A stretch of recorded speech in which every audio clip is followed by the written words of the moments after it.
Hello guys, good morning. Welcome back to my channel care style. তোমাদের সবাইকে আমার চ্যানেলে স্বাগত।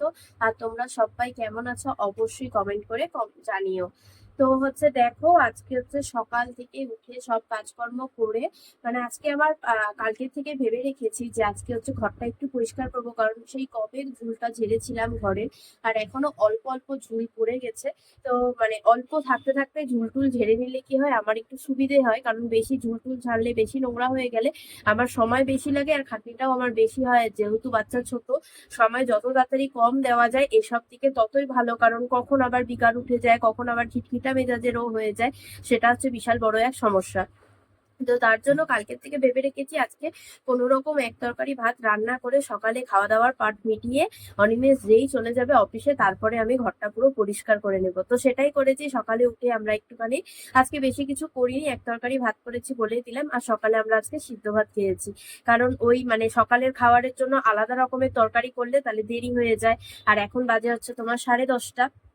তো সকালের পাটটা আমি মিটিয়ে দিয়ে অনিমেষ চলে গেল এখন অফিসে। আর আমি এখন ভাবলাম যে ঘরটা ঝটপট করে আগে পরিষ্কার করে নিই, কারণ মহালয়া 2 তারিখে, আর মহালয়ার পরে তো ঘর ঝাড়াঝাড়ি যায়ই না একদম। তো তার জন্য ঘরটা হালকা হালকা ঝুল পড়েছে, চারদিক পরিষ্কার করে নেব। আর তার সাথে সাথে আর একটা জিনিসও করবো, সেটা হলো তোমার কি বলতো, অনিমেষের বার্থডেতে জামা টামা বের করেছিলাম। এবার আলমারিতে সব পুজোরও জামা আছে, তো অনিমেষের জামাটা বের করতে গিয়ে পুজোর জামায় হাত পড়ে গেছে, আর ওখানে লাটপাট হয়ে গেছে। আর পুজোর জামা একটু লাটপাট হয়ে গেলে কিরকম লাগে না দেখতে। তো ভাবলাম যে অল্প লাটপাট যখন হয়েছে তখন একটু ওটাও পরিষ্কার করে নিই। তো সব মিলিয়ে একটু ঘরটাকে পরিষ্কার করে নিবো, মুছে টুছে নিবো, আর ফ্রিজটাও একই সাথে পরিষ্কার করবো, কারণ অনেক দিন ধরে ফ্রিজ পরিষ্কার করা হচ্ছে না। আর আমার নোংরা একদম দেখলে না মনে হয় কি কবে করব কবে করব এরকম লাগে, সব সময় তাই লাগে। তো যখনই আমি ফ্রিজে কিছু যাই নিতে, তখনই মনে হয় যে ফ্রিজটা কত নোংরা, কবে যে করব।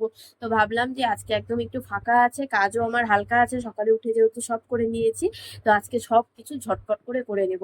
তো পুরো ভিডিওটা এন্ড পর্যন্ত দেখবে। যদি ভিডিওটা ভালো লাগে তাহলে অবশ্যই কমেন্ট বক্সে নিচে এসে কমেন্ট করে দিবে। তো চলো, এসো দেখতে থাকি কি করি সারাদিন। তো দেখো, শুরু করলাম আমার ঘর ঝাড়াঝাড়ির কাজ, পরিষ্কারের কাজ। আর ঘর ঝাড়ার সময় যত ঢিলে ঢালা জামা পরবে তত তুমি কমফর্টেবল মনে করবে আমার মতে, কারণ একটুখানি টাইট বা টাইট ফিটিং জামা পরলে না অসুবিধে হয় তোমার পরিষ্কার টরিষ্কার করতে। তো আমি কিছুদিন আগেই ঘর যেহেতু ঝেড়েছিলাম, তো বেশি নোংরা পড়েনি, অল্প অল্প চারিদিক থেকে ঝুল পড়েছিল আর কি। তো ওটাই একটু একটু করে পরিষ্কার করছি। আর দেখো, যখন আমি পরিষ্কার করি তখন চোখে আমি বুঝিই না যে কোথায় ঝুল ছিল। আর যেই না আমি স্নান টান করে ঘরে ঢুকবো বা কোনো সময় মনে করো বিছানায় শুবো, ব্যাস ওপরের দিকে তাকাবো, তখন দেখি একদিক থেকে ঝুল দেখা যাচ্ছে, অন্য দিক থেকে হালকা সর ঝুলটা হচ্ছে হচ্ছে এরকম ভাব। এত মাথা গরম হয় তখনকার। তো আমার এদিকে পুরো এদিকে বিছানার দিকে ঝুলটা ছাড়া কমপ্লিট হয়ে গেল। এবার আমার ডুগ্গুর সব যত খেলনাপাতি আছে সব আলমারির ওপরে থয়। আমি আগে ওটা ওর তোমার একটা বাকেট আছে, তো খেলনা যত আছে সব খেলনা ওই বাকেটে রাখতাম। তারপরে দেখি 10 মিনিট 15 মিনিট 10 মিনিট পর পরই ও শুধু খেলনা চায়, যে বাস দাও, ভ্যান গাড়ি দাও, কমান্ডো গাড়ি দাও।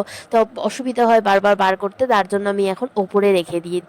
তো এই আলমারির ওপরটাও আমি একদম পরিষ্কার করে নিলাম। ওপরে অনেকটাই ঝুল জমেছিল, আর একদম চোখে দেখা যায় না, তো ওপরের তাকটা আলমারি তো বোঝা যায় না, কিন্তু যখন ঝাড়লাম তখন দেখলাম বাপরে বাপ কত ঝুল। তো দেখো, আমি ঘুরে ঘুরে চারদিক দেখছি যাতে ঝুল চোখে পড়ে, যাতে পরবর্তী সময় আবার না মনে হয় ওখানে আবার ঝাড়ু দিতে লাগবে, ওখানে আবার পরিষ্কার করতে লাগবে। এখন জন্মে আমার চোখে পড়বে না, যেই আমি পরিষ্কার হয়ে স্নান টান করে চলে আসবো ঘরে, তখন আমার চোখে পড়বে। এই হয় প্রতিবার। তো ঝুলটুল যেহেতু ঝেড়েছি, পুরো ঘর একদম অপরিষ্কার, তার জন্য বিছানার তোষক টোষক সব একদম ভালো মতো ঝেড়ে নিলাম, কারণ এই বিছানার মধ্যে শুলে গা প্রচণ্ড চুলকাবে। তারপরে নতুন একটা বেডশিট পেতে নিলাম। আর এবার আলমারির দিকে চলে আসলাম। আলমারিতে বললামই যে সব জামাপত্র পুজোর ইসে তোমার অগোছালো হয়ে গেছে। আর এগুলো সব আমার পুজোর কালেকশন, আমার ডুগ্গুর অনিমেষের। এগুলো তোমাদের সাথে একটাও শেয়ার করা হয়নি, তো সরি। আমি তোমাদের সাথে খুব তাড়াতাড়ি এই ভিডিও একটা নিয়ে আসবো, যেদিন আমি কোনো ব্লগ ভিডিও ছাড়বো না। তো এগুলো সব আলমারি টালমারি পরিষ্কার করে এই টাইমটাতে আমার একদম এনার্জি লেস হয়ে গেছে বলতে গেলে। এনার্জি পাচ্ছিলাম না।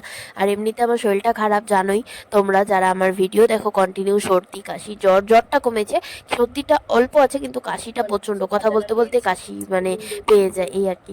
তো এই টাইমটা একদম এনার্জি পাচ্ছিলাম না, তার জন্য আমি ঘরের মধ্যে ছিল কুরকুরে খেলাম একটু আগে। তারপরে ফ্রিজের সব কিছু বের করতে করতে দেখি পেছনে একটা আবার ক্রিম রোলের প্যাকেটও আছে, ক্রিম রোলটাও খেলাম। তো মনে হচ্ছিলো যে আর কিছু করবো না, শুয়ে পড়ি এরকম, কিন্তু না, শুলে হবে না, কারণ হচ্ছে মানে ডুকু যেহেতু আছে, ডুকুকে নিয়ে তো এসব কাজ করতে পারবো না। তো এখন হচ্ছে ফ্রিজটা জাস্ট পরিষ্কার করব। পরিষ্কার মোটামুটি হয়েই গেছে। এখন সব যত জিনিস এখানে আছে এগুলো সব আমার এখন হচ্ছে যত ওখানে জিনিসপত্র আছে ওগুলো সব হচ্ছে ঢুকিয়ে সবকিছু এখানে সাজিয়ে গুছিয়ে রাখবো। তারপরে যাব হচ্ছে তোমার ঘরটা একটু পরিষ্কার করে স্নানে চলে যাব। আর তোমাদের মধ্যে কাদের কাদের পুজোর ঘর ঝাড়াঝাড়ি হয়ে গেছে কমেন্ট বক্সে কমেন্ট করে জানিও। তো দেখা হচ্ছে কালকে নতুন একটা ব্লগে। সবাই ভালো থেকো, সুস্থ থেকো, বাই বাই।